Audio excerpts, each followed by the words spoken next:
지난 시간에 이어 마테오 리치가 평가한 명나라 제3편입니다. 마테오 리치에 대한 소개는 1편을 참고해주세요. 꽃피는 식물의 풍성함은 실로 부족함이 없다. 그런데 중국인들은 꽃의 향기보다는 형태와 색채에 더 큰 기쁨을 느끼는 듯하다. 꽃이나 식물에서 정유를 추출하는 기술은 유럽인들과의 교역이 시작되기 전까지 중국에는 거의 알려지지 않았다.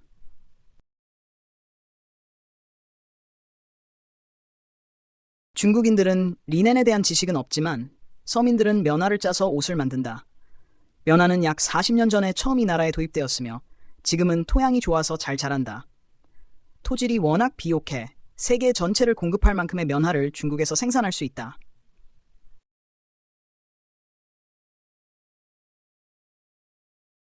벌에서 얻는 밀랍 외에도 중국인들은 더 맑고 끈적이지 않으며 불꽃이 밝은 또 다른 종류의 밀랍을 만든다. 이 밀랍은 특정한 작은 벌레를 나무에 길러 얻는다. 그리고 세 번째 종류의 밀랍도 있는데 이는 어떤 나무의 열매에서 얻는다. 두 번째 밀랍처럼 맑지만 불꽃의 밝기는 훨씬 약해 조명 효과는 떨어진다.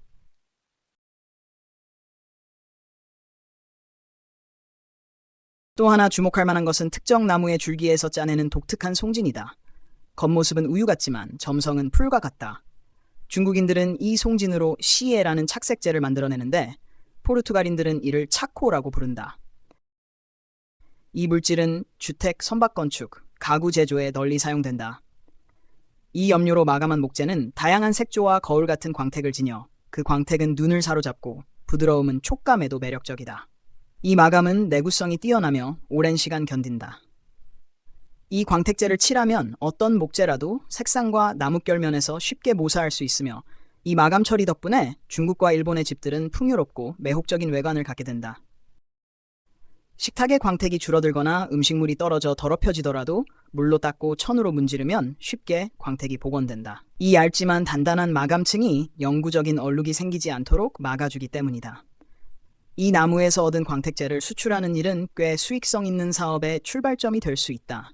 그러나 지금까지 이 가능성에 주목한 사람은 아무도 없는 듯하다.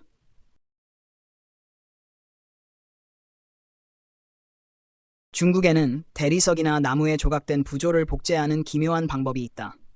예를 들어 대리석이나 목재에 얕게 부조된 묘비문이나 그림 위에 젖은 종이를 덮는다. 그 위에 여러 겹의 천을 더 씌운다.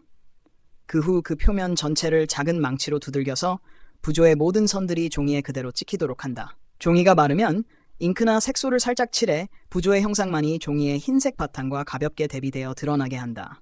이 방법은 부조가 너무 얕거나 선이 너무 섬세할 경우엔 사용할 수 없다.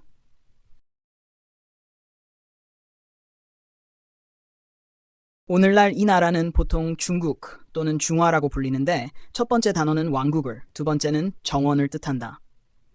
이 두 단어를 합치면 중앙에 있다는 의미가 된다. 나는 중국인들이 하늘은 둥글고 땅은 평평하며 그 평평한 땅의 중심에 중국이 있다고 생각하기 때문에 이런 이름이 생겼다고 들었다. 이런 사고방식 때문에 그들은 처음으로 서양의 지도를 보았을 때 자기 나라가 지도 중앙이 아니라 동쪽 끝에 자리한 것을 보고 매우 당황해했다. 내가 그들을 위해 세계 지도를 제작하고 한자로 표기했을 때도 중국인들의 이런 생각을 존중하여 중국 제국이 거의 중앙에 오도록 지도를 그려 넣었다. 하지만 지금은 대부분의 중국인들이 그 과거의 오류를 인정하며 이를 유쾌한 웃음거리로 삼는다.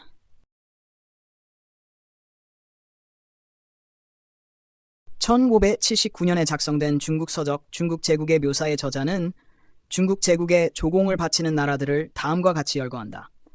동쪽에 3개국, 서쪽에 53개국 이상, 남쪽에 55개국 이상, 북쪽에 3개국이다. 그러나 내가 관찰한 바로는 오늘날 이러한 국가들 중 실제로 조공을 바치는 나라는 극히 적다. 사실 지금도 조공을 바치는 나라들이 중국에 들어와 이를 수행할 때 조공으로 바친 액수보다 더 많은 금전을 중국에서 가져간다. 이로 인해 중국 당국은 조공이 실제로 지불되는지 여부에 대해 별로 신경 쓰지 않게 되었다.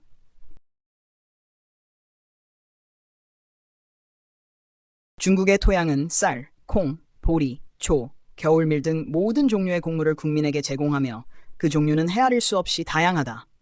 중국에선 이러한 작물을 해마다 2번, 때로는 3번까지 수확할 수 있는데 이는 비옥한 토양과 온화한 기후뿐 아니라 백성들의 근면함 덕분이다.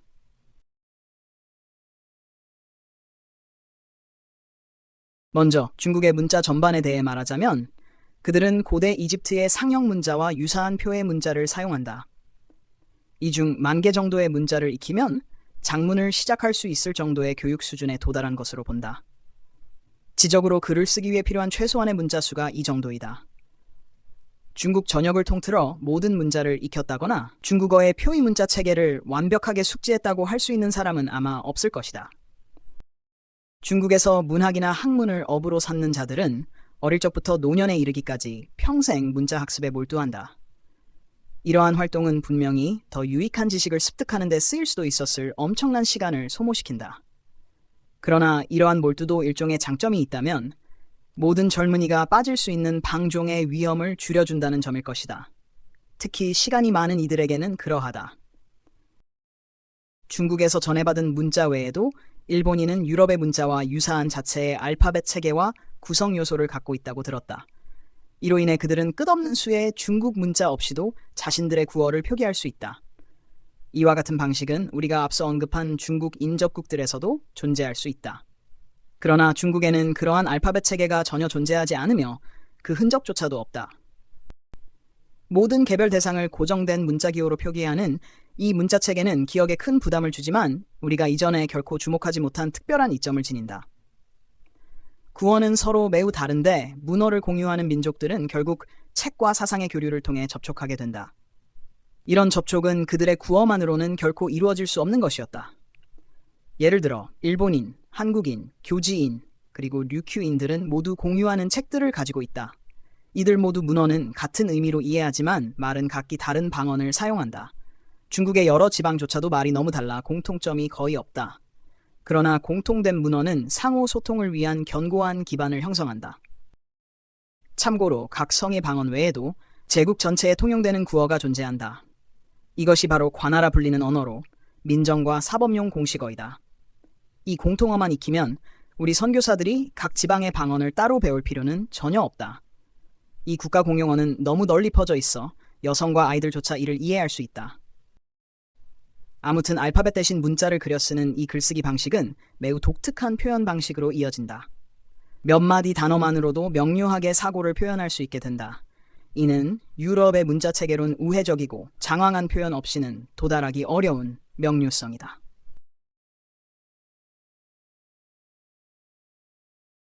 중국의 많은 글자들이 발음상 동일하지만 형태나 의미는 서로 크게 다르다.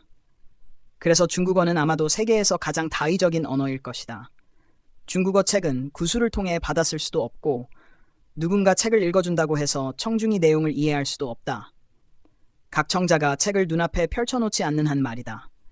같은 발음을 가진 여러 문자의 의미는 귀로는 구별할 수 없다. 실제로 대화 중에도 서로의 의도를 완전히 정확히 이해하지 못하는 일이 자주 발생한다. 이들은 때로 자신이 말한 내용을 한 번 이상 반복하거나 아예 적어야 한다.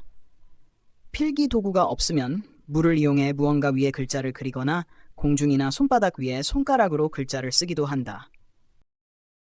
억양과 성조의 사용은 의미의 중의성이나 불확실함을 줄이는 데 도움을 준다. 총 5가지의 성조 또는 음조 변화가 있는데 이들은 매우 미묘하고 차이가 작아 쉽게 구별되지 않는다.